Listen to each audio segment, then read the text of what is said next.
Kaya kada umaga, lilinisin ito. Marami mga langgam. Ito pipitin. Mga ka-mode switch pa yan.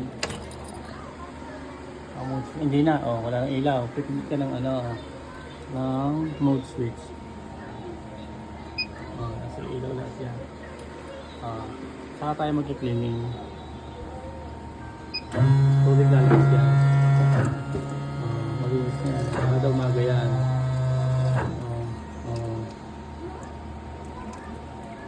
Yan lang yung lilinis niya.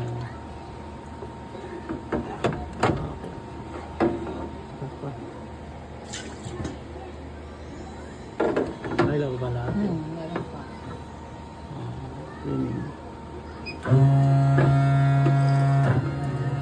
Ibig sabihin, okay ang tubig na yan. Diba siya sabi wala nalabas sa tubig. Pag lumabas sa tubig dyan, ito may sira dyan.